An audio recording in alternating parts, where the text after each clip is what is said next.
Hello and welcome friends, आपका अपना और प्यारा यूट्यूब चैनल राज क्लास के एक नए वीडियो में आपका स्वागत है। इस वीडियो में हम बात करेंगे 12th वाले स्टूडेंट के लिए, जो स्टूडेंट क्लास 12th में हैं उन्हीं के लिए वीडियो इंपॉर्टेंट है। इसमें हम बात करेंगे क्लास 12th का जो केमिस्ट्री है, केमिस्ट्री का चैप्टर जो फर्स्ट है ठोस अवस्थाएं। फिजिकल केमिस्ट्री का चैप्टर फर्स्ट है ठोस अवस्थाएं। इसी के बारे में हम इस वीडियो में पूरा डिस्कस करने वाले हैं मेरे दोस्त। पूरा आपको बेसिक टू एडवांस इस वीडियो में मिलेगा और सभी इंपॉर्टेंट प्रश्न को हम यहां पे आपको बताते हुए चलेंगे, जो आपके एग्जाम 2023 में जो एग्जाम होने वाले हैं बिहार बोर्ड के लिए 2023 में, उन सभी के लिए सबसे ज्यादा महत्वपूर्ण वह प्रश्न होगा मेरे भाई। तो आप लोग हमारे साथ पूरा एंड तक बने रहिएगा, एकदम दिल को थाम कर हमारे साथ रहिए, आपको बेहतर से बेहतर समझ में आएगा। बहुत बेहतरीन अंदाज में हम देने वाले हैं इस वीडियो में आपको बहुत ही इंपॉर्टेंट जो फर्स्ट चैप्टर से महत्वपूर्ण जो जितने सारे प्रश्न हैं सभी के बारे में हम इस वीडियो में डिस्कस करेंगे और पूरा बेसिक टू एडवांस आपका लॉजिक वे में देहाती तरीके से मैं आपको समझाने का पूरा से पूरा प्रयत्न करूंगा मेरे दोस्त। तो चैप्टर फर्स्ट है ठोस अवस्थाएं। तो आपसे एक बार रिक्वेस्ट है कि अगर इस चैनल पर आप नए हैं राज क्लासेस पर, तो जल्दी से जल्दी सब्सक्राइब कर लीजिएगा, बेल नोटिफिकेशन को ऑन जरूर कीजिएगा, क्योंकि अब इसके बाद जो वीडियोस मिलेगी आप ही के लिए लगातार इंपॉर्टेंट चलेगी क्लास 10th और 12th वाले बिहार बोर्ड के लिए। पूरा इंपॉर्टेंट प्रश्न का जकीरा लेकर हम आए हैं आपके साथ, लगातार वीडियो आपको मिलने वाले हैं मेरे दोस्त। इसलिए आपसे रिक्वेस्ट है कि जल्दी से जल्दी एक बार सब्सक्राइब कर लीजिएगा, आपके लिए बेनिफिट रहेगा। तो चलिए ठोस अवस्थाएं में हम लोग पढ़ते पहले क्या है, पहले होता है क्या है, पदार्थ क्या है। भैया पदार्थ क्या है, तो हम लोग भी एक तो पदार्थ है। पदार्थ का परिभाषा को समझेंगे मेरे भाई। कहते क्या है, वैसे वस्तु जिसमें निश्चित द्रव्यमान हो जो स्थान घेरता हो। यानी इसको हम लॉजिक दूसरे रास्ते से कह सकते, दूसरे तरीके से कहता है कि जिसमें जो जगह छेदती हो और जिसमें द्रव्यमान हो क्या कहलाता है, पदार्थ कहलाता है। या इस तरह से कह सकते हैं कि वैसे वस्तु जिसमें निश्चित द्रव्यमान हो और जो स्थान घेरती है उसे पदार्थ कहते हैं। जैसे में सोना, ईंट, कलम इत्यादि, यह सब पदार्थ का उदाहरण है, यानी जैसे है। फिर आता है पदार्थ की निम्नलिखित भौतिक अवस्थाएं कितनी है। आपसे पूछते हैं कि पदार्थ की निम्नलिखित भौतिक अवस्थाएं कितनी है, ऑब्जेक्टिव यहां से क्लियर होंगे। पदार्थ की कितनी भौतिक अवस्थाएं होती है, पदार्थ की 3 भौतिक अवस्थाएं होती है। तो पहला क्या है, ठोस, दूसरा द्रव्य और तीसरा क्या होता है, तो गैस। ये सब जानते हैं, क्लास 8 9th में पढ़ के आप लोग आए हुए हैं कि पदार्थ की कितनी अवस्थाएं, मूल अवस्थाएं होती है। पदार्थ की 3 भौतिक अवस्थाएं होती है। पहला होता है ठोस, द्रव्य और गैस। तो ठोस होता क्या है, तो ठोस क्या चीज है, वैसे पदार्थ ठोस क्या है, पदार्थ की वह भौतिक अवस्था है। यानी पदार्थ जो ठोस है ना, एक पदार्थ की एक भौतिक अवस्था है जिसका आयतन और आकार दोनों क्या होता है, तो दोनों निश्चित होता है। यानी क्या है, फिर से समझेंगे ठोस क्या होता है। यानी पदार्थ की वह एक भौतिक अवस्था है जिसका आकार और आयतन दोनों क्या होता है, निश्चित होता है, चेंज नहीं होता है, निश्चित होता है। उसे हम लोग क्या कहते हैं, तो उसे ठोस कहते हैं। जैसे में होता है लोहा, हीरा, कॉपर इत्यादि, यह किसका हो गया, जैसे में, तो ठोस का जैसे में। अब जान लीजिए कि हमें चैप्टर था ठोस अवस्था, लेकिन हम लोग इसमें पदार्थ के प्रकार के बारे में पढ़े। यानी पदार्थ का प्रकार ही ठोस अवस्था होता है और चैप्टर्स का नाम ही ठोस अवस्था है। उसका पूरा डिटेल हम लोग करने वाले हैं, ठीक है। अगर इसे हमारे साथ आप लोग समझने का प्रयास कीजिएगा इसका, और बाद में आप स्क्रीनशॉट लेकर आराम से लिख लीजिएगा, कोई दिक्कत नहीं होगा मेरे छोटे भाई। आपके लिए लगातार हम वीडियोस दे रहे हैं। फिर यहाँ पे आता है ठोस की सामान्य विशेषताएं। ठोस की विशेषताएं क्या होता है, तो क्या होता है, इसका द्रव्यमान, आकार और आयतन तीनों क्या होता है, तो तीनों निश्चित होते हैं। यानी ठोस के द्रव्यमान, आकार और आयतन तीनों निश्चित होते हैं। फिर आ जाता है दूसरा नंबर, इसके अंतराण्विक बल मजबूत होती है। जो ठोस होता है ना, उसके बीच का जो अंतराण्विक बल होता है, खिंचाव, वह बहुत मजबूत होता है। फिर आता है उसके बीच की अंतराण्विक दूरी कम होती है। ठोस के बीच बहुत नगण्य सा जगह, स्पेस खाली रहता है, नहीं भी रह सकता है। फिर अगला कहता है कि यह दृढ़ तथा असंपीड्य होते, बहुत हार्ड होता है, यह जल्दी पिघलता भी नहीं है, इसी को दृढ़ तथा असंपीड्य कहते हैं। फिर आता है 5 नंबर में, इसका द्रव्यमान, गलनांक, क्वथनांक का घनत्व क्या होता है, तो उच्च होता है। यानी ठोस का द्रव्यमान, गलनांक और क्वथनांक का घनत्व होता है, क्या होता है, तो उच्च होता है। फिर 6 नंबर में, इसमें विसरण की गति काफी धीमी या मंद होती है। इसमें जो पिघलने की गति होती है ना, काफी धीरे धीरे होती है, बहुत धीमी होती है, ठीक है। यहां तक ठोस की विशेषताएं समझ गए। ठोस की विशेषताएं आपको क्वेश्चन ऑब्जेक्टिव्स में 1-2 क्वेश्चन यहां से पूछ देते हैं मेरे भाई। फिर आता है कि ठोस के प्रकार, मेन चीज टॉपिक्स यहां से आपका स्टार्ट हो रहा है, ठोस के कितने प्रकार होती है। तो ठोस कितने प्रकार के होते हैं? तो ठोस दो प्रकार के होते हैं। फर्स्ट होता है क्रिस्टलीय ठोस, दूसरा होता है अक्रिस्टलीय ठोस। क्रिस्टलीय ठोस को इंग्लिश में क्रिस्टलाइन सॉलिड कहते हैं और अक्रिस्टलीय ठोस को नॉन क्रिस्टलाइन सॉलिड या एमोर्फस सॉलिड उसको बोला जाता है। ठीक है, आपसे पूछे जाएंगे यहाँ पे ऑब्जेक्टिव कि ठोस कितने प्रकार के होते हैं। तो ठोस दो प्रकार के होते हैं, क्रिस्टलीय ठोस और दूसरा होता है अक्रिस्टलीय ठोस। तो यहाँ पे हम समझते हैं क्रिस्टलीय ठोस होता क्या है। वैसे ठोस जिसमें अवयवी कण, यानी अवयवी कण कहने का मतलब मेरे भाई क्या होगा? अणु, यहाँ पे इंडिकेट क्या होगा? अणु, परमाणु तथा आयन। कहीं भी अवयवी कण के बारे में बात होगा तो कौन सा कण होगा? अणु, परमाणु और आयन की बात होगा। फिर से परिभाषा को समझेंगे। क्रिस्टलीय ठोस क्या है? तो वैसे ठोस जिसमें अवयवी कण नियमित क्रम में व्यवस्थित होते हैं। अवयवी कण कहने का मतलब जैसे कि कोई लकड़ी का टुकड़ा बना हुआ है तो एकदम लकड़ी का छोटा छोटा सा टुकड़ा एकदम बारीकी से एक साथ इस तरह से जुड़ा होगा, उस वही ना होगा, यानी वही कह रहा है कि नियमित रूप से सजे होते हैं, कोई भी स्पेस उसमें नगण्य सा होता है, नियमित रूप से सजे होते हैं, उसी को हम लोग कौन सा ठोस कहते हैं? उसी को हम लोग क्रिस्टलीय ठोस कहते हैं। फिर से परिभाषा कर देखेंगे कि वैसे ठोस जिसमें अवयवी कण नियमित क्रम में व्यवस्थित होते हैं, सजे होते हैं, उसको क्रिस्टलीय ठोस कहते हैं। जैसे में होता है हीरा, ग्रेफाइट, सोना, लोहा इत्यादि, इस समय हो जाएगा। फिर दूसरा आता है अक्रिस्टलीय ठोस। क्या है? तो वैसे ठोस जिसमें अवयवी कण अनियमित रूप में सजे होते हैं। अनियमित कहने का मतलब इस तरीका से रहेगा, अनियमित रूप में, बीच में स्पेस भी रह सकता है, वह भी ठोस में भी आता है। ठीक है, यानी ठोस के दो प्रकार, क्रिस्टलीय और अक्रिस्टलीय। और क्रिस्टलीय ठोस तो समझ गए, उसकी काफी एकदम नियमित रूप में व्यवस्थित रहती है। और अक्रिस्टलीय वाला में क्या कहता है कि नियमित क्रम में व्यवस्थित नहीं रहते, अनियमित में व्यवस्थित रहते। जैसे में देखिएगा जो रबर होता है ना, उसको दबाइएगा तो दब जाएगा, लेकिन वह क्या है? तो वह ठोस है। रबर एक ठोस है। प्लास्टिक भी दबाने से दब जाता है, वह भी ठोस है। कांच भी टूट जाता है, दबाने से दब जाता है, वो भी क्या है? तो ठोस है। लेकिन ठोस का प्रकार यहाँ पे हम लोग समझ लिए हैं कि ठोस दो प्रकार के, क्रिस्टलीय ठोस, अक्रिस्टलीय ठोस। क्रिस्टलीय ठोस किसे कहते हैं? जिसके बीच अनियमित रूप से, यानी उस जिसमें अवयवी कण नियमित रूप से सजे होते हैं, क्रिस्टलीय ठोस। जिसमें ठोसों कण अनियमित रूप से व्यवस्थित होते हैं, उसके अक्रिस्टलीय ठोस कहते हैं। फिर मेरे भाई यहाँ पे आता है, इस दोनों में अंतर बताइए। क्रिस्टलीय ठोस, अक्रिस्टलीय ठोस में क्या बताइए? तो अंतर बताइए। तो अंतर किसी भी क्वेश्चन को लिखना है तो अंतर आपको अब यहाँ पे देख लीजिएगा। यहाँ पे ये दो क्वेश्चन है, इंपॉर्टेंट आपका क्वेश्चन आ जाता है यहाँ से। क्रिस्टलीय ठोस किसे कहते हैं और दूसरा है अक्रिस्टलीय ठोस किसे कहते हैं। ये इंपॉर्टेंट क्वेश्चन है और इससे भी ज्यादा महत्वपूर्ण हम प्रश्न के बारे में अब बात कर रहे हैं। अब दोनों में अंतर के बारे में बात कर रहे हैं। यह सबसे ज्यादा महत्वपूर्ण क्वेश्चन है, आपके बोर्ड एग्जाम में पूछते हैं और 2023 में यह प्रश्न पूछा जाएगा मेरे दोस्त। लिख लीजिएगा, नोट कर लीजिएगा कि 2023 का जो एग्जाम होने वाला है बिहार बोर्ड का, यानी 2023 में वह उस क्वेश्चन में, उस एग्जाम में यह क्वेश्चन पूछा जाएगा। क्रिस्टलीय और क्रिस्टलीय ठोस से आप क्या समझते हैं, यह क्वेश्चन रहेगा। क्रिस्टलीय और क्रिस्टलीय ठोस में दो अंतर को लिखे, यह क्वेश्चन आपके पूछे जाएंगे। ठीक है, तो हम लोग इसके अंतर को समझते हैं। एक तरफ इस तरह से ही जो मैंने यहाँ पे बताया हूँ, इसी तरीका से आपके एग्जाम में लिखना है। तो पहले समझते हैं क्रिस्टलीय ठोस क्या होता है। इसमें अवयवी कण नियमित रूप में व्यवस्थित होते हैं। पहला पॉइंट लिख देना है। क्रिस्टलीय में इसमें अवयवी जो कण है नियमित रूप में व्यवस्थित होते हैं, और क्रिस्टल में इसमें अवयवी कण नियमित रूप में व्यवस्थित नहीं होते हैं। फिर दूसरा आता है, यह अधिक कठोर होता है। क्रिस्टलीय है जो ज्यादा कठोर होता है, और क्रिस्टलीय जो है ना वह कम कठोर होता है। ये चीज समझ गए।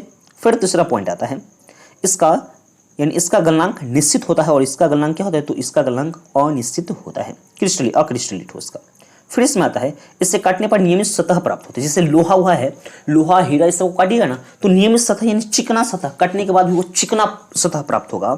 और कह रहा है अक्रिस्टल में इसे कह रहा है कि इसे काटने पर अनियमित सतह प्राप्त होता है। अगर रबर को काटे तो खुरदुरा सा सतह प्राप्त होगा। प्लास्टिक को भी काटिए, कांच को भी काटे, खुरदुरा सतह प्राप्त होता है, अक्रिस्टलीय ठोस में आता है। फिर आता है इसमें इसे वास्तविक ठोस कहते हैं। क्रिस्टलीय ठोस को आपसे ऑब्जेक्टिव पूछेंगे, क्रिस्टलीय ठोस को कौन सा ठोस कहा जाता है? तो वास्तविक, यानी वास्तविक ठोस। अक्रिस्टलीय ठोस को कौन सा ठोस कहा जाता है? तो आभासी ठोस इसको कहा जाता है। फिर कहता है यह विषमदैशिक प्रकृति की होती है, समदैशिक प्रकृति की होती है। अब विषमदैशिक समदैशिक प्रकृति क्या होता है उसको समझेंगे, जिसको आइसोट्रोपिक्स कहते हैं। तो यदि ठोस सभी दिशा में एक समान गुणधर्म प्रदर्शित करता है, कोई भी ठोस है जो सभी दिशाओं में एक समान गुणधर्म प्रदर्शित करता है, उसको हम लोग समदैशिक कहते हैं। अक्रिस्टलीय ठोस जो होता है वह समदैशिक प्रकृति की इस तरह से होती है, रबड़ वाला। फिर आता है विषमदैशिक, एंटीस्ट्रोपिक। यदि ठोस भिन्न भिन्न दिशा में भिन्न भिन्न भौतिक गुण को प्रदर्शित करता है, कोई जो ठोस है वह भिन्न भिन्न दिशा में भिन्न भिन्न गुणधर्म को प्रदर्शित होता है, उसको हम लोग कौन सा ठोस कहते हैं? उसको हम लोग विषमदैशिक ठोस कहते हैं। मेरे भाई यहाँ पे आता है आभासी ठोस या अतिस्थितित द्रव्य। आभासी ठोस कहने का मतलब कि वह पूरा तरीका से ठोस तो रहता है लेकिन वह दबने के बाद टूट जाता है, या उसको अतिस्थितित द्रव्य भी कहा जाता है। क्या कहता है, वैसे ठोस जिसमें द्रव्य जैसी धीरे धीरे बहने की क्षमता होती है, यानी गलने की धीरे धीरे उसमें क्षमता होती है। कोई भी जो ठोस होता है ना जिसमें द्रव्य जैसी धीरे धीरे बहने या गलने की क्षमता होती है उसे आभासी ठोस या अतिस्थितित द्रव्य कहते हैं। इसके नोट पॉइंट में देख लीजिएगा, अक्रिस्टलीय ठोस को आभासी ठोस या अतिस्थितित द्रव्य कहते हैं। यहाँ ऑब्जेक्टिव आपके क्लियर हो गए। इससे भी ऑब्जेक्टिव 2-3 नंबर का पूछता है, यहीं से मैं क्लियर आपका ऑब्जेक्टिव सब्जेक्टिव दोनों क्लियर करते चलता हूँ। ठीक है, फिर दूसरा कहता है कांच को अतिस्थितित द्रव्य भी कहा जाता है। जो कांच है आपसे पूछे जाएंगे कांच को कौन सा द्रव्य का या कौन सा ठोस कहा जाता है, तो अक्रिस्टलीय ठोस या अतिस्थितित द्रव्य कहा जाता है। यहाँ पे हो गया ऑब्जेक्टिव क्लियर। फिर आता है यहाँ पे, ये सब चीज़ तो आपके लिए कुछ नहीं है। फिर यहाँ पे हम लोग देखते हैं यानी द्रव्यमान, ये सब तो नहीं है। हम लोग बात चलते हैं डायरेक्ट मुद्दे की बात पर चलते हैं। ठीक है मेरे भाई, क्योंकि आपको चाहिए इंपॉर्टेंट सभी चीज़ को चाहिए क्रिस्टलीय। अभी हम देखिए क्रिस्टल जालक क्रिस्टलाइन जो सॉलिड क्रिस्टलाइन लैटिक्स क्रिस्टलीय जालक या त्रिविम जालक दोनों एक ही चीज़ है मेरे भाई। ठीक है, तो किसी का परिभाषा लिख लीजिए, दोनों एक ही परिभाषा है, आपको पूरा समझ में आ जाएगा। तो त्रिविम जालक क्या होता है, त्रिविमा में अनंत बिंदु यानी अणुपरमाणु आयन की नियमित व्यवस्था को क्रिस्टल जालक कहते हैं। इसके नोट पॉइंट को समझेंगे पहले। त्रिविम जालक का प्रत्येक बिंदु अन्य बिंदुओं से बिल्कुल भिन्न होता है। इसका जो त्रिविम जालक जो हम बनाते हैं उसका प्रत्येक बिंदु अधिक बिंदु से क्या होता है, तो भिन्न होता है। ये सब चीज़ समझ गए। अब यहाँ से मुद्दे की बात मेन आता है, मेन इंपॉर्टेंट पॉइंट्स जहाँ से स्टार्ट और होते हैं। क्रिस्टलीय और क्रिस्टलीय ठोस के बाद यहाँ से टॉपिक को स्टार्ट करते हैं हम लोग। क्या है, इकाई सेल या एकक कोशिका, जिसको हम लोग यूनिट सेल के नाम से मेरे भाई जानते हैं।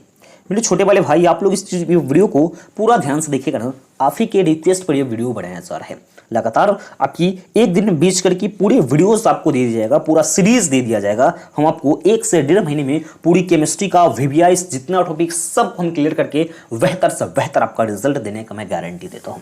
इस चैनल के माध्यम से बने रहेंगे, मैं आपको यह विश्वास दिलाता हूं कि आपको बेहतर से बेहतर रिजल्ट आएंगे। आप कहीं भी ट्यूशन पढ़ते हो उससे कोई दिक्कत नहीं मेरे भाई, पढ़िए ना, कोई दिक्कत नहीं। मेरे द्वारा जो बताएगा उसको आप उसी वे पर चलिए ना, इतना बेहतर एक्सपीरियंस में है मेरे पास है ना, आपको बेहतर से बेहतर रिजल्ट देने का ज़्यादा से ज़्यादा ये वीडियो आपके लिए हेल्पफुल करेगा।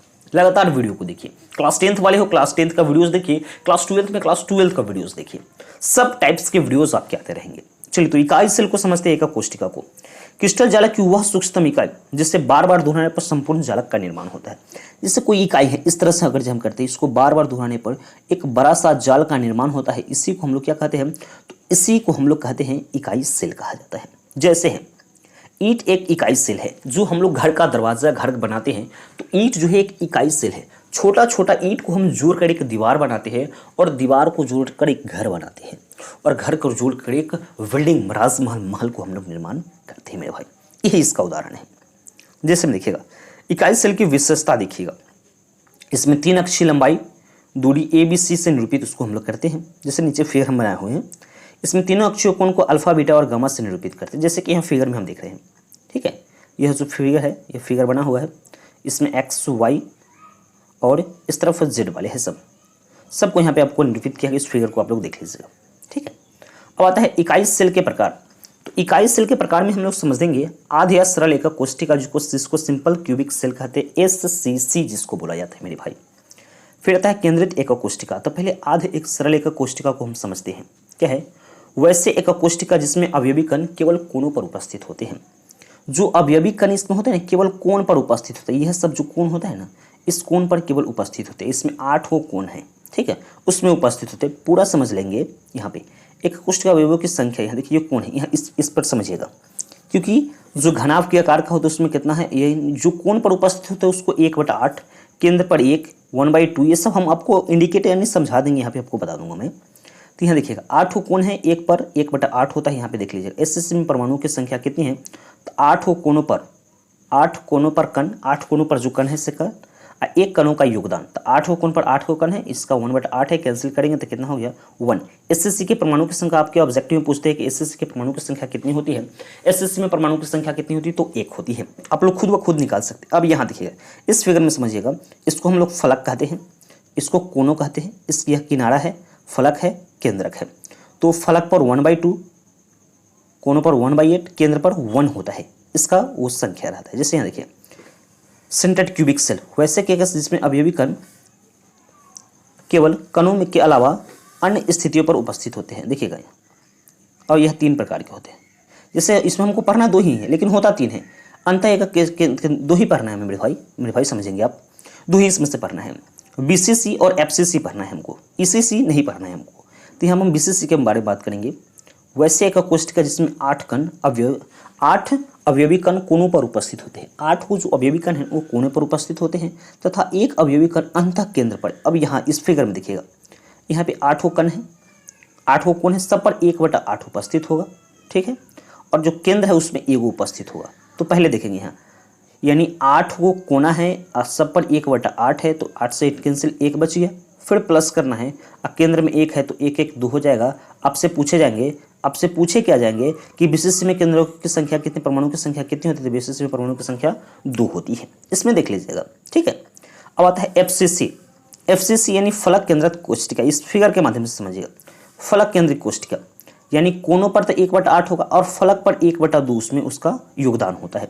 तो यहाँ से समझिएगा, एफसीसी में 8 कोनों का योगदान है, ये तो 8 यानी ये 1 हो गया, और फलक में होता है 1/2। 6 गो फलक होता है, 1/2 तो 3 और 3 1 4 हो गया। इसमें कुल संख्या कितना हो जाएंगे? परमाणु की कुल संख्या 4। ईसीसी हमको नहीं पढ़नी है, ठीक है। तो आगे आइए हम समझते हैं आगे। अब यहाँ देखिए, यहाँ आपके ऑब्जेक्टिव के लिए लिख दिया गया है। एकक कोष्ठिका एफसीसी में एससीसी में परमाणु की कुल संख्या कितनी होती है? तो 1 होती है। बीसीसी में परमाणु की संख्या 2, एफसीसी में परमाणु की संख्या कितनी होती है? तो 4 होती है। मेरे भाई सबसे महत्वपूर्ण यहाँ पे टॉपिक आ गया, संकुलन क्षमता क्या है, पैकिंग एफिशिएंसी क्या है। ये क्वेश्चन आपके बोर्ड एग्जाम में पूछते हैं मेरे दोस्त, इंपॉर्टेंट प्रश्न है, इसको आप लोग टिक कर लेंगे, नहीं तो यहाँ से आप स्क्रीनशॉट करके इसको लिख लीजिएगा। यहाँ मैं आपको इंडिकेट कर दूँ, यहाँ पे आप लिख लीजिएगा पहले, ठीक है। तो चलिए हम लोग समझते हैं संकुलन क्षमता मेरे भाई क्या होता है। संकुलन क्षमता जिसको इंग्लिश में पैकिंग एफिशिएंसी बोला जाता है। तो मेरे दोस्त जल्दी से जल्दी एक बार चैनल को सब्सक्राइब कर लीजिएगा, क्योंकि बहुत मेहनत करने के बाद आपके लिए मैं वीडियो बना रहा हूँ। रात भर परिश्रम करके, रात भर वीडियोस को रिकॉर्डिंग करके आपके लिए मैं बेहतर से बेहतर कंटेंट को लाने का प्रयास कर रहा हूँ मेरे भाई, छोटे भाई। आपका एक बार रिक्वेस्ट बनता है कि इस वीडियो को एक बार शेयर कीजिएगा, चैनल को सब्सक्राइब कर लीजिएगा अपने दोस्तों के पास। तो चलिए हम लोग समझते हैं बिना समय को गवाते हुए, संकुलन क्षमता पैकिंग एफिशिएंसी क्या होता है। कह रहा है किसी क्रिस्टल जालक में उपस्थित कण, क्रिस्टल जालक का जितना स्थान घेरता है, जितना स्थान घेरने का मतलब मेरे भाई इसको समझ सकते हैं कि अगर से किसी के यहाँ भोज है, सिंपल सी वे में समझिएगा, किसी के यहाँ बहुत सारा पकवान बना हुआ है, भोज उज किया हुआ है, ठीक है। आप गए भोज खाने, मानते हैं कि इसमें बहुत सारा आइटम है भोज उज का, आप गए भोज खाने, आप चल गए यहाँ भोज खाने, ठीक है। आप इसके यहाँ भोज खाने जाते हैं, तो भैया उसके पास तो बहुत सारा सामान है, बहुत क्वांटिटी में है, सामान का संख्या भी ज़्यादा है, क्वांटिटी सब चीज़ ज़्यादा है, लेकिन आपको जितना इच्छा होगा, पेटवा में जितना जगहवा अटेगा उतने खाइएगा। उसी को ना संकुलन क्षमता कहते हैं कि भैया औकात जितना रहेगा उतने हम खाएंगे, वही संकुलन क्षमता है।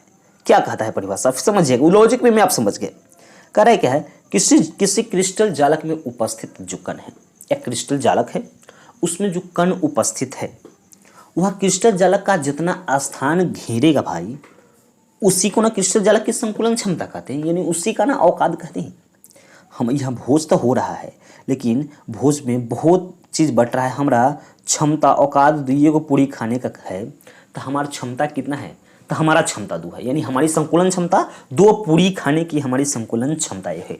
तो वही चीज़ है संकुलन क्षमता। तो इसका क्या है, इसका फॉर्मूला देखिए, संकुलन क्षमता बराबर एकक कोष्ठिका में उपस्थित कणों का आयतन बटा एकक कोष्ठिका आयतन गुणा 100, या इसको हम इस वे में कहते हैं पैकिंग एफिशिएंसी, यानी packing efficiency percent Z into 4/3 πRQ into 100/A का Q। इस फॉर्मूला के बेसिस से हम लोग इसका वैल्यू निकालते हैं, जो मैंने यहाँ पे निकाल को आपको बताया हूँ। ये सब चीज़ आपके लिए उतने इंपॉर्टेंट नहीं है, सिर्फ हमको इसका वैल्यू को याद कर लेना है, ठीक है। यहाँ पे इसको स्क्रीनशॉट करके लिख भी सकते हैं, समझ सकते हैं। अब यहाँ पे देख लीजिएगा, एससीसी का संकुलन क्षमता आपसे ऑब्जेक्टिव में जरूर से जरूर पूछेंगे मेरे दोस्त। आपसे पूछ लेंगे कि एससीसी के संकुलन क्षमता कितना होता है, तो 52.4% होता है। फिर आपसे पूछे जाएंगे, यहाँ पे हम सीधे आ रहे मुद्दे पर, यहाँ पे इस सबको स्क्रॉल कर देते हैं, जो आपके लिए उतना नहीं है, क्योंकि आपको इंपॉर्टेंट चीज़ चाहिए, वही मैं आपको दे रहा हूँ। अब यहाँ देखिएगा, एससीसी की संकुलन क्षमता आपसे पूछा, एससीसी में कणों की संख्या कितनी? 1, उसके संकुलन क्षमता 54.4। बीसीसी में कणों की संख्या कितना है? 2, संकुलन क्षमता 68%। एफसीसी में कणों की संख्या 4 है, संकुलन क्षमता कितना है? 74% है। ये चीज़ आप लोग समझ गए हैं। अब यहाँ पे आता है ठोस की अपूर्णता, ठोसों की अपूर्णता। इसके बाद जो टॉपिक को मैं डिस्कस करूंगा आपके साथ बताऊंगा, आपके लिए वह भी महत्वपूर्ण टॉपिक है मेरे भाई। एकदम आराम से दिल थाम को समझिए, आपके लिए बहुत बेहतर से बेहतर नॉलेज हम दे रहे हैं, बेहतर वीडियो हम दे रहे हैं। आता है यहाँ पे इंपॉर्टेंट टॉपिक आता है क्या है, शॉर्ट की दोष क्या है। ठीक है, शॉर्ट की दोष आपसे क्वेश्चन पूछते हैं कि वैसे दोष जिसमें समान संख्या में धन तथा ऋण आयन उसके जालक बिंदु से गायब हो जाते हैं। जिससे कि गायब का हो जाता है, जैसे कि कोई ट्यूशन में पढ़ रहा है, ठीक है, समझिएगा इसको, एग्जाम्पल को समझिएगा। ट्यूशन में पढ़ रहा है तो उसमें होता है क्या है कि ट्यूशन से कुछ बच्चा चेंज होते रहता है। हाँ, हमको दूसरा सर्जिकल जाना है पढ़ने, यह सब बतियाते रहता है लड़का सब। तो उसमें करता क्या है कि जैसे कि ए को गया, जैसे कि कम तेज वाला है, ये ज़्यादा तेज वाला है, सॉरी यहाँ देखिए, ई कम तेज वाला है और यह ज़्यादा तेज वाला है। तो ज़्यादा तेज वाला किसी बच्चा को उड़ा कर ले जाएगा दूसरे ट्यूशन में, जैसे कि यहाँ आना है पढ़ने। तब कहे कि अरे हम अकेले जा रहे हैं, अकेले तो नहीं मन लगेगा, एक और चिलवा कर ले लेते हैं, इसको भी ले लेता है। तो ये तो भैया तेज है, ये तो कहीं पढ़ लेगा, लेकिन ये बुरबा कहा है सब जगह नहीं ना पढ़ पाएगा। इसको पोट पाट के अपना दोस्त बनाता है कि चल भाई वहाँ पढ़ रहा है, चल ले। तो वही करता है, एक जाता है साथ में एक को लेकर चला जाता है, उसी को हम शॉर्ट की दोस्त कहते हैं। यानी इसको समझ लीजिएगा, वैसे दोस्त जिसमें समान संख्या में धन आयन तथा ऋण आयन उसके जालक बिंदु से गायब हो जाती है। उसका जो जालक बिंदु से वह गायब हो जाता है, उसे क्या कहते हैं, तो उसे शॉर्ट की दोष कहते हैं। जैसे यहाँ पे देखिएगा, यहाँ पे आपको फिगर बनाए हो, इस फिगर को आप लोग नोट कर लीजिएगा, आपकी एग्जाम बेसिस में फिगर जरूर लिखिएगा। जब भी आपके क्वेश्चन पूछे जाएंगे शॉर्ट की दोष किसे कहते हैं, परिभाषा को लिखकर इस फिगर को जरूर बना दीजिएगा, इस फिगर को नोट कर लीजिएगा। फिर आता है यहाँ पे फ्रैंकल दोष। क्या है, इस प्रकार के दोष क्रिस्टल में उपस्थित धन आयन को अपने जालक बिंदु से गायब कर देते हैं। अब इसमें धन आयन को जालक बिंदु से गायब कर देते हैं। इसका जो जालक बिंदु होता है ना, उससे धन आयन को क्या कर देते हैं, धन को यहाँ से गायब कर देता है, उसको हम लोग शॉर्ट की फ्रैंकल दोष कहते हैं। अब उससे भी महत्वपूर्ण टॉपिक यहाँ पे आ गया, शॉर्ट की दोष और फ्रैंकल दोष में अंतर लिखना है मेरे भाई। छोटे वाले भाई जल्दी से इस वीडियो को एक बार लाइक कर दीजिएगा, और चैनल पर नहीं है तो चैनल को सब्सक्राइब कर लीजिएगा, बेल नोटिफिकेशन को ऑन कर लीजिएगा, ताकि मेरे वीडियो का नोटिफिकेशन मेरे दोस्त सबसे पहले आपको मिलता रहेगा। तो समझते हैं शॉर्ट की दोष और फ्रैंकल दोष में अंतर क्या चीज है। तो पहला नंबर अंतर क्या होता है, इसमें ठोस के उपसंयोजक संख्या अधिक होनी चाहिए। फिर इसमें ठोस का उपसंयोजक संख्या कम होनी चाहिए। फिर दूसरा आता है धन आयन तथा ऋण आयन की त्रिज्या लगभग एक समान होनी चाहिए। दोनों की जो त्रिज्या है एक समान होनी चाहिए। इसमें धन आयन की त्रिज्या ऋण आयन की त्रिज्या से कम होनी चाहिए। इसे रेक्तिका दोष कहते हैं और इसे विस्थापन दोष कहते हैं। यह 2 नंबर के मार्क्स वाले लघुत्तरीय प्रश्न है। ये सब हम जो बात किए ना, सभी शॉर्ट क्वेश्चन आंसर है लघुत्तरीय प्रश्न में आपसे इस चैप्टर से पूछे जाएंगे। इस चैप्टर से कौन कौन से प्रश्न आपके लिए महत्वपूर्ण होंगे, उस प्रश्न को मैं आपको लास्ट में जरूर बताऊंगा, लेकिन हमारे साथ आप लास्ट तक बने रहते हैं तब आपको मालूम चलेगा। फिर आता है विद्युतीय गुण के आधार पर पदार्थ कितने प्रकार के होते हैं। तो विद्युतीय गुण के आधार पर पदार्थ के 3 प्रकार होती है, कुचालक, सुचालक और अर्धचालक होता है। ठीक है, तो यहाँ पे होता है सुचालक क्या है, वैसे पदार्थ जिससे विद्युत धारा प्रवाहित होती है, आप जानते हैं सुचालक है। इसकी चालकता 10 के power 4 ohm inverse metre inverse लेकर 10 के power 7 ohm inverse metre inverse होती है। ये समझते हैं आप लोग। कुचालक है जो विद्युत धारा जिससे प्रवाहित नहीं होती उसको कुचालक कहती है। सब तो आप जानते हैं। इसके सिर्फ चालकता को हम लोग याद कर लेंगे, इसकी चालकता आपको पूछ लेते हैं एग्जाम में, इसको देख लीजिएगा। अर्धचालक है वैसे पदार्थ जिसकी चालकता सुचालक और कुचालक दोनों के बीच होती है, उसको हम लोग अर्धचालक कहते हैं। ये चीज़ आपके लिए आ गया। अब ठोसों के चुंबकीय गुण, ठोस का जो चुंबकीय गुण क्या होता है, ठोस में चुंबकीय गुण की उत्पत्ति के कारण प्रत्येक इलेक्ट्रॉन चुंबक के तरह व्यवहार करता है। क्या व्यवहार करता है, नाभिक के चारों ओर की कक्षीय गति स्वयं के अक्ष पर चक्रण करता है। अब यहाँ पे मेरे भाई देखेंगे एक मैग्नेट्रॉन का मान कितना होता है, 9.27 10 के पावर -24 एम्पियर मीटर स्क्वायर होता है। अब चुंबकीय गुण के आधार पर पदार्थ को कितने भागों में बांटा गया है, तो चुंबकीय गुण के आधार पर इसमें पदार्थ को भागों में 2-3 भागों में, ये अनुचुंबकीय प्रतिचुंबकीय पदार्थ ये सब है। तो ये सब आपके लिए ज़्यादा इंपॉर्टेंट नहीं है। तो मैं आपको यहाँ पे इंडिकेट कर देता हूँ कि जो चैप्टर है इसमें कौन कौन सा चीज़ आपके लिए इंपॉर्टेंट है। पहला आता है क्रिस्टलीय ठोस, अक्रिस्टलीय ठोस किसे कहते हैं, उस दोनों में अंतर। पहला क्वेश्चन इसको आप नोट डाउन कर लीजिएगा इस चैप्टर के माध्यम से। ठीक है, अब इसके बाद आता है संकुलन क्षमता। मैं यहाँ पे दिखा दे रहा हूँ आपको ऑब्जेक्टिव के सब के लिए। तो ये चीज़ को हम पूरा को यहाँ पे अथी कर लेंगे, ठोस पदार्थ ये सब। ज़्यादा इंपॉर्टेंट जो हमारे पास आता है क्रिस्टलीय ठोस, अक्रिस्टलीय ठोस, ये वाला, ये आप देख लीजिएगा। इंपॉर्टेंट आया था क्रिस्टलीय ठोस अक्रिस्टलीय ठोस में अंतर, पहला नंबर क्वेश्चन है। ठीक है, और दूसरा नंबर यहाँ पे क्वेश्चन हम आपको दे रहा हूँ, यहाँ पे देखिएगा, ये सब तो हो गया। दूसरा नंबर संकुलन क्षमता आएगा इसमें। ये सब तो अभी अभी कन जो है ऑब्जेक्टिव के लिए आपको ये जो चीज़ है आपके ऑब्जेक्टिव के लिए यहाँ पे क्लियर हो जाएंगे। एफसीसी में संकुलन, एफसीसी के परमाणु की संख्या कितनी है, बीसीसी के परमाणु की संख्या कितनी है, वो सब। अब दूसरा नंबर जो क्वेश्चन आता है संकुलन क्षमता, पैकिंग इफिशियंसी आपके लिए क्वेश्चन इंपॉर्टेंट है, इसका फॉर्मूला भी आप लोग याद कर लेंगे। फिर यहाँ पे आता है शॉटकी दोष और फ्रैंकल दोष, यहाँ पे आ जाएगा, यहाँ पे हमारे पास आ जाएंगे, देखिएगा, हाँ शॉटकी दोष, शॉटकी दोष किससे कहते हैं, फिर आता है फ्रैंकल दोष किससे कहते हैं, ये सब इंपॉर्टेंट क्वेश्चन सब है। फिर इस दोनों में अंतर, शॉटकी दोष फ्रैंकल दोष में अंतर, ये सभी जो है ना आपके लिए बोर्ड एग्जाम के लिए बहुत से बहुत महत्वपूर्ण इंपॉर्टेंट क्वेश्चन है मेरे भाई। इस सभी को आप लोग पूरा देख लीजिए, वीडियो को आप पूरा देखें, पूरा 2-3 बार करके देखिएगा, वीडियो आपको पूरा से पूरा समझ में आ जाएगा, ठीक है। क्योंकि हम वीडियो में थोड़ा सा फास्ट बोलते हैं, इसलिए आपसे रिक्वेस्ट है कि समझने का ज़्यादा से ज़्यादा प्रयत्न करेंगे। लिखने के लिए आप क्वेश्चन शॉट लेकर आराम से आप लोग आराम से नोट डाउन कर लीजिएगा। आपकी बोर्ड एग्जाम के लिए मैं गारंटी देता हूँ कि ये 2-3 क्वेश्चन जो बताया है 2023 के लिए सबसे ज़्यादा महत्वपूर्ण प्रश्न आपके फिजिकल केमिस्ट्री के लिए, इस चैप्टर से इतने महत्वपूर्ण प्रश्न आपके बोर्ड एग्जाम में मेरे दोस्त पूछे जाएंगे। अगर अभी भी हमारे चैनल पर आप नए हैं तो चैनल को सब्सक्राइब कर लीजिएगा और बेल नोटिफिकेशन ऑन कर लीजिएगा, ताकि मेरे वीडियो का नोटिफिकेशन मेरे दोस्त सबसे पहले आपको मिलता रहेगा। और इस वीडियो को अपनी दोस्तों सभी दोस्तों के पास एक बार जरूर से जरूर शेयर करेंगे मेरे दोस्त। तो मिलते हैं नेक्स्ट वीडियो में, तब तक के लिए जय हिंद।